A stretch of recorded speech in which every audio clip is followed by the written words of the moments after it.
Hello students, मैं मुकेश कुमार अपने YouTube channel माँ शारदे एकेडमी पर आपका स्वागत करता हूँ। इस वीडियो में मैं आपके लिए क्लास 9th का चैप्टर 6 को लेकर आया हूँ और आपसे एक रिक्वेस्ट है बच्चों कि आप इस वीडियो को पूरा ज़रूर देखें और अभी तक आपने हमारा चैनल को सब्सक्राइब नहीं किया है तो प्लीज़ इसे सब्सक्राइब कर लें और साथ में बेल आइकन को भी प्रेस कर दें ताकि जब भी मैं आपके लिए कोई वीडियो अपलोड करूं तो उसका नोटिफिकेशन आप तक आसानी से पहुंच सके। तो चलिए मेरे प्यारे बच्चों, वीडियो को स्टार्ट करते हैं। तो बच्चों, इस वीडियो में हम इस चैप्टर का बेसिक कॉन्सेप्ट को जानेंगे। तो सबसे पहला बात आता है कि रेखा। रेखा यानी लाइन। हम पिछले चैप्टर में भी रेखा के बारे में बता चुके हैं। तो रेखा कहते किसे हैं? तो जिसका सिर्फ लंबाई हो लेकिन चौड़ाई न हो उसे रेखा कहते हैं।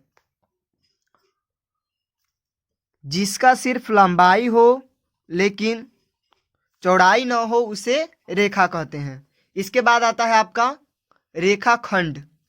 अब रेखाखंड तो जिसका दो अंत बिंदु हो उसे रेखाखंड कहते हैं। जिसका दो अंत बिंदु मतलब कि ये और ये, यहाँ पे एक बिंदु आ गया और यहाँ पे एक बिंदु आ गया, तो ये बिंदु क्या हो गई? अंत हो गई। यानी कि जहाँ पे बिंदु लग जाने के बाद ये जो रेखा होगी इस तरफ नहीं आएगी और इधर की रेखा जो हैगी इस तरफ नहीं आएगी, यानी कि इसे ही हम क्या बोलेंगे? रेखाखंड बोलेंगे। इसके बाद आते हैं किरण यानी रे। तो जिसका एक अंत बिंदु हो उसे किरण कहते हैं। तो देखेंगे हम कि किरण कैसा होता है। तो जिसका एक बिंदु अंत हो, मतलब कि एक अंत बिंदु हो और एक जगह क्या हो? आगे की तरफ भागे, इसे ही हम क्या बोलेंगे? किरण कहते हैं। इसके बाद आता है आपका बात संरेख बिंदु। तो संरेख बिंदु क्या होता है? तो यदि 3 या 3 से अधिक बिंदु एक ही रेखा पर स्थित हो उसे संरेख बिंदु कहते हैं। यानी कि एक ही रेखा पर 3 या 3 से अधिक बिंदु, मतलब कि 3 भी हो सकता है, 4 भी हो सकता है, 5 भी, तो सारे के सारे क्या होंगे? संरेख बिंदु होंगे।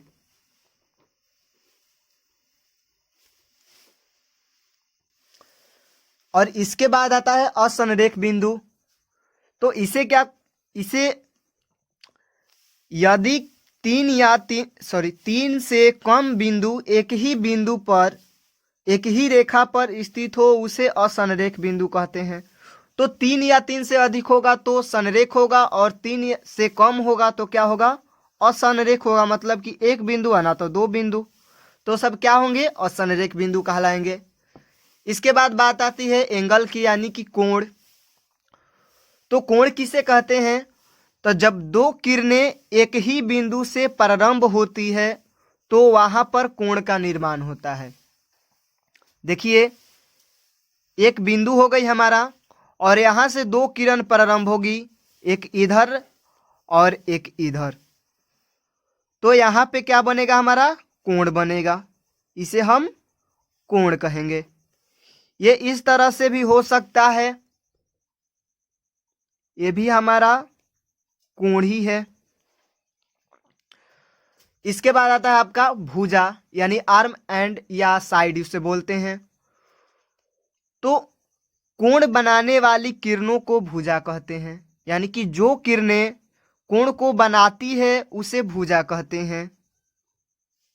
देखिएगा, ये दो किरणें जो हैं यहाँ पे कोण का निर्माण कर रही है, तो ये क्या कहलाएगी? भुजा कहलाएगी। ये भी क्या कहलाएगी? भुजा ही कहलाएगी। इसका हम कुछ नाम भी देते हैं, ए बी सी नाम दे सकते हैं। और इसके बाद आता है शीर्ष यानी वर्टेक्स। तो शीर्ष किसे कहते हैं? तो भुजा का उभयनिष्ठ कोण जो होता है, भुजा का उभयनिष्ठ बिंदु कोण का शीर्ष कहलाता है। तो यहां पे ध्यान दीजिएगा, उसी में ये भी भुजा है हमारा और ये भी भुजा है हमारा। तो उभयनिष्ठ बिंदु मतलब हम पहले वाले चैप्टर में बता चुके हैं 5 चैप्टर में कि उभयनिष्ठ कहते किसे हैं, यानी कि जो दोनों में कॉमन पॉइंट होता है उसको ही उभयनिष्ठ कहा जाता है, यानी कि जो बिंदु दोनों भुजा में शामिल होगा उसे ही कहेंगे। तो यहाँ पे ए बी सी, अगर इस भुजा की बात की जाए तो इसको हम क्या लिखेंगे, ए सी लिखेंगे, और इस भुजा की बात की जाए तो इसे क्या लिखेंगे, ए बी लिखेंगे। तो हमारा ऐसा दोनों में क्या कॉमन है कि जो दोनों में आया है, तो ए जो है यानी कि इसके जो शीर्ष कहलाएगा क्या कहलाएगा, ए वाला बिंदु कहलाएगा। इसके बाद आता है कोण के जो होते हैं विभिन्न प्रकार होते हैं, तो उनके विभिन्न प्रकारों को हम पढ़ेंगे। तो सबसे पहले बात आता है न्यून कोण यानी एक्यूट एंगल। तो जिस कोण का माप 0 डिग्री और 90 डिग्री के बीच हो उसे न्यून कोण कहते हैं। तो देख लीजिए,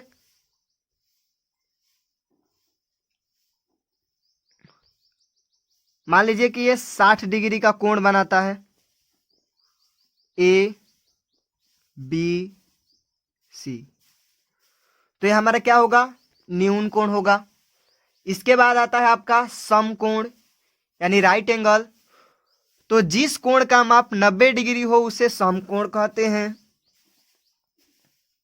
जिस कोण का माप 90 डिग्री हो उसे समकोण कहते हैं। तो यहाँ पे ये 90 डिग्री का जो कोण बना वो समकोण कहलाएगा।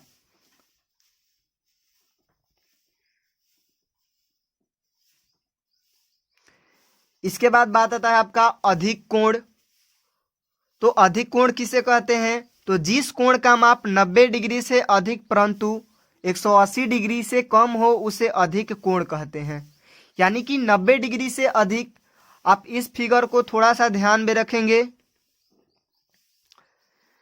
कि ये जो 0 होता है इसके बाद में इधर जाएगा तो 90, 90 से इधर आएगा तो 180, 180 से इधर आएगा तो 270 और 270 से इधर आएगा तो 360 होता है।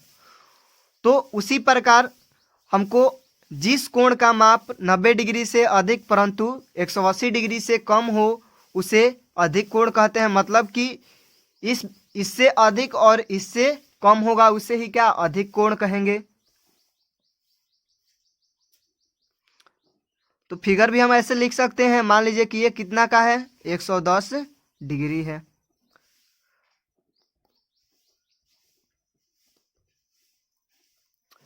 इसके बाद बात आता है आपका रिजु कोण।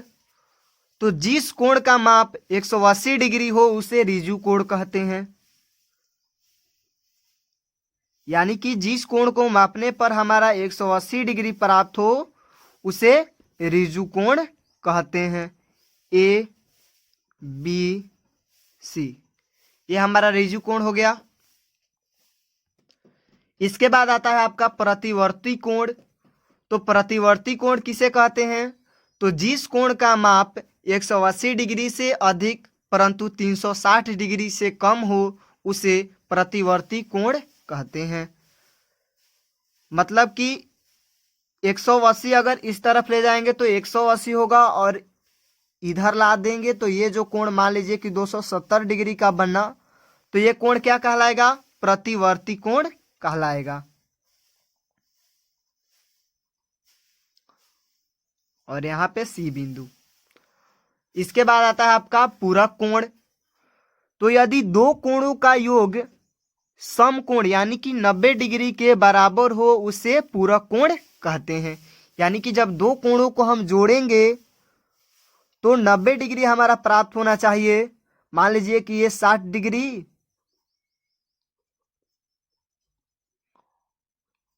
और एक छोटा सा ले लेंगे हम, ये 30 डिग्री, तो हमारा क्या हो जाएगा, बी क्यू आर।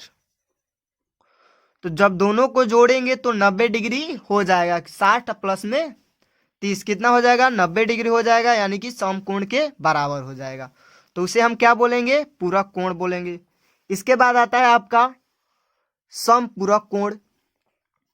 तो यदि दो कोणों का योग 180 के बराबर हो उसे समपूरक कोण कहते हैं। यानी कि जब दो कोणों को हम जोड़ने जाएंगे तो अगर 180 के बराबर 180 डिग्री के बराबर आएगा हमारा, तो क्या होगा?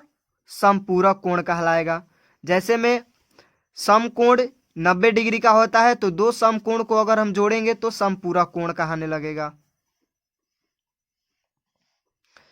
ऐसे आप ये 90 वाला हो गया, ये भी 90 हो गया, तो 180 हो जाएगा। आप 110 और 70 भी लिख सकते हैं, ऐसे बहुत सारे हो जाएंगे हमारा।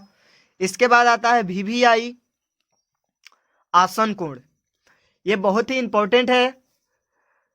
देखिए, दो कोण आसन कोण कहलाते हैं यदि इनमें एक उभयनिष्ठ शीर्ष हो तथा एक ही उभयनिष्ठ भुजा हो। यानी कि दो कोण जो होगा आसन कोण कहलाएगा। क्यों? जब उसमें एक उभयनिष्ठ शीर्ष हो तथा एक उभयनिष्ठ भुजा हो। तो देखते हैं फिगर इसका।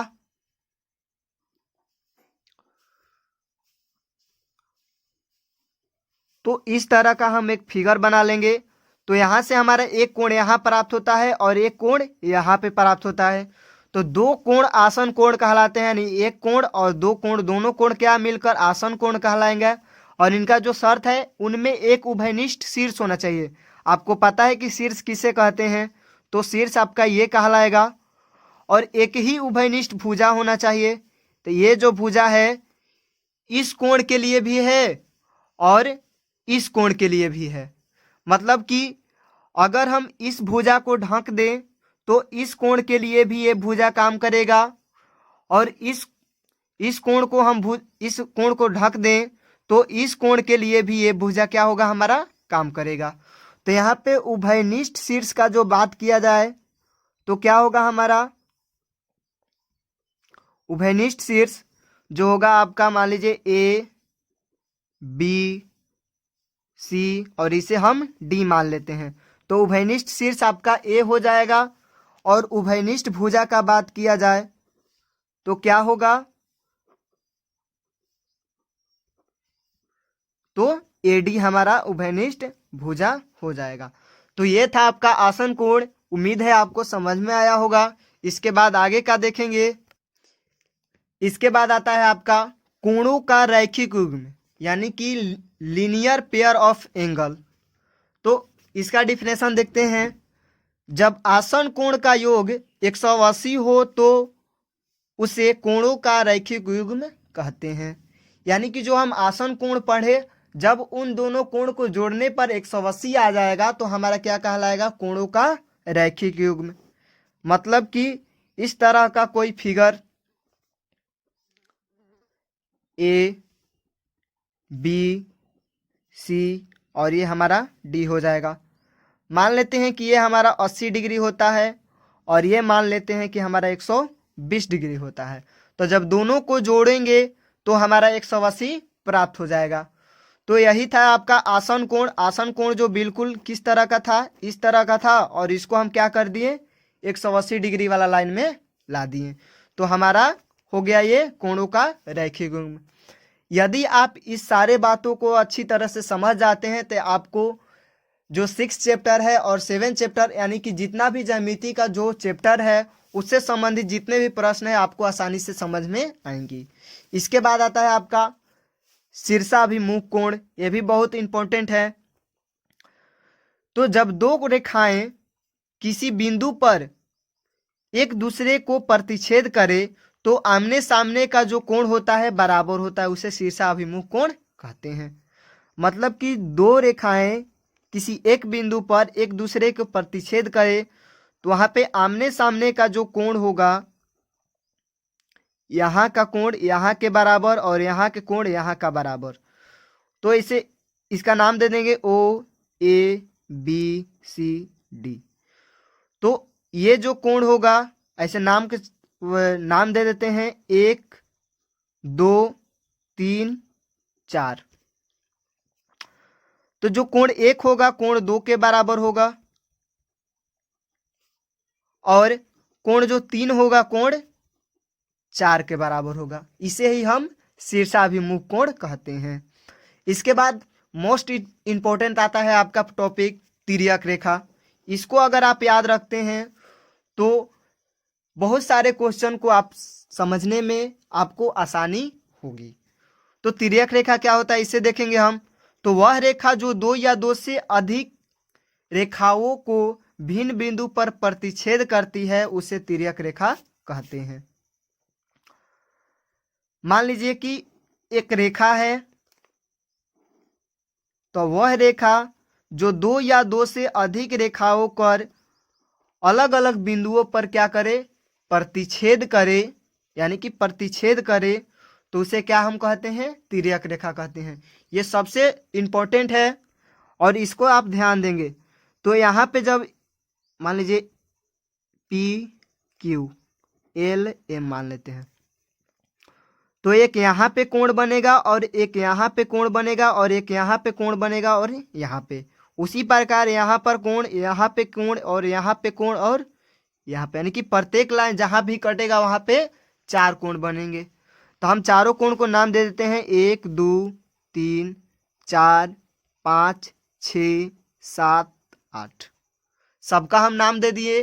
तो तिर्यक रेखा में ही बहुत इंपॉर्टेंट चीज आता है आपका बाह्य कोण, यानी तिर्यक रेखा में बाह्य कोण क्या होता है, तो बाह्य से स्पष्ट होता है, यानी कि बाहर का कोण। तो देखिएगा इसमें बाहर का कोण क्या होगा, तो कोण 1 कोण 2 कोण 7 कोण 8 जो होगा क्या होगा, बाहर का कोण होगा। कोण 1 कोण 2 कोण 7 और कोण 8 जो होंगे क्या होंगे, बाह्य कोण होंगे। इसके बाद आता है आपका अंतः कोण, यानी कि अंदर का कोण। तो कोण 3 कोण 4 कोण 5 और कोण 6 जो होंगे क्या होंगे, अंतः कोण कहलाएंगे। इसके बाद तिर्यक रेखा के अंदर ही आता है संगत कोण। तो हम फिर से उस फिगर को ड्रॉ कर देते हैं। 1 2 3 4 5 6 7 8। तो यहाँ पे आप ध्यान देंगे तो हम यहाँ से समझेंगे इसे। तो संगत कोण यानी कि जो जिस रूप में है उसी रूप में होगा। देखिएगा, थोड़ा सा ध्यान देंगे आप तो समझ में आ जाएगा आपको। तो यहाँ पे आप देखेंगे कि जो कोण 1 है कोण 5 के बराबर होगा। उसी प्रकार कोण जो 2 है कोण 6 के बराबर होगा।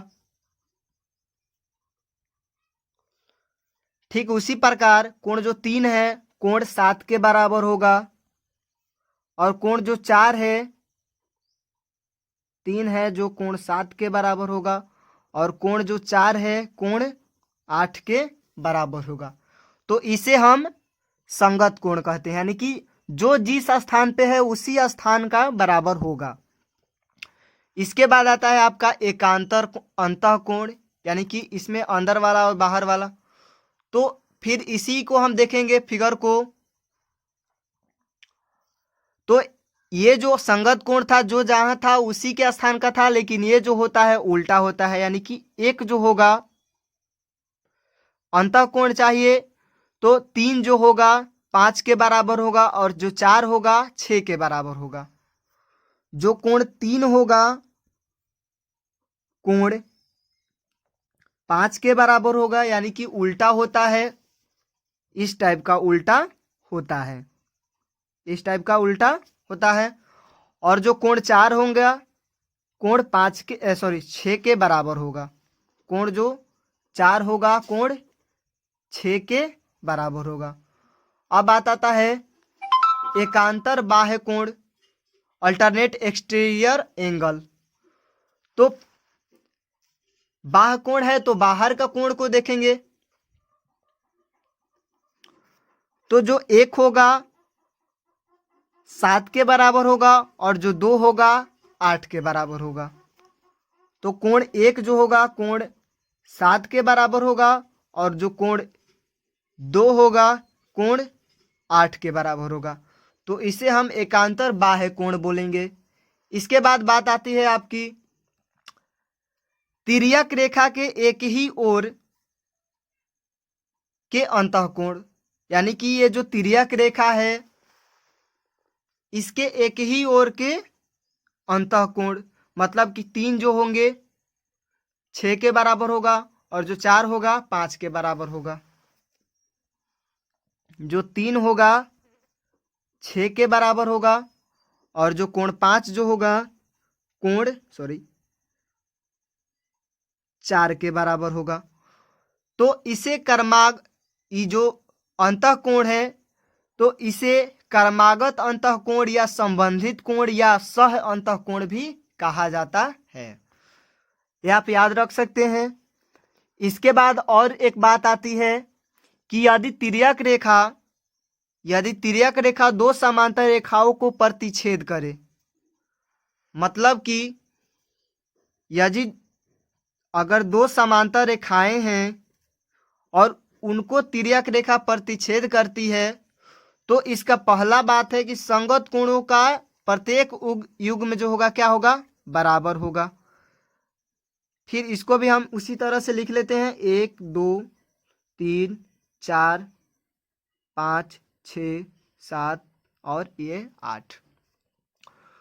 तो प्रत्येक युग्म बराबर होने कहने का मतलब कि कोण भी बराबर, भुजा भी बराबर, सभी के सभी क्या होंगे, बराबर ही होंगे। यानी कि जब ये समांतर रेखा को प्रतिच्छेद करेगा तब, अगर टेढ़ा को करता है तो नहीं, जब समांतर को करेगा तो होगा। इसके बाद एकांतर अंतः कोण का प्रत्येक युग्म भी क्या होगा, बराबर ही होगा। इसके बाद तिर्यक रेखा के एक ही ओर के अंतः कोण का युग्म जो होगा समपूरक होगा, यानी कि 3 और 6 को जोड़ेंगे तो समपूरक मतलब 180 डिग्री आएगा, और 4 और 5 को जोड़ेंगे तो भी क्या, समपूरक, यानी कि 180 डिग्री ही आएगा। तो उम्मीद है कि आपको ये टॉपिक समझ में आया होगा। इसके बाद आगे की देखेंगे तो आपका लास्ट टॉपिक है वे रेखाएं जो एक ही रेखा के समांतर हैं, मतलब कि ये रेखा जब एक ही रेखा के समांतर होंगे तो क्या होंगे, एक दूसरे के समांतर होंगे, ये आप याद रखेंगे। और एक और बात, त्रिभुज के तीनों कोणों का योग कितना होता है, 180 डिग्री होता है। ये बहुत ही इंपॉर्टेंट है, कितना बार एग्जाम में पूछा भी जा चुका है। तो आज का पढ़ाई मेरे बच्चों इतना ही रहेगा, और अगर आपको ये वीडियो पसंद आई है तो इसे लाइक करें और अपने दोस्तों के साथ शेयर करना बिल्कुल ना भूलें। और इसके बाद अगर आप इस चैनल पर नए हैं तो इसे सब्सक्राइब जरूर कर लें। और तब तक के लिए बाय बाय, और मिलेंगे हम अगले वीडियो में।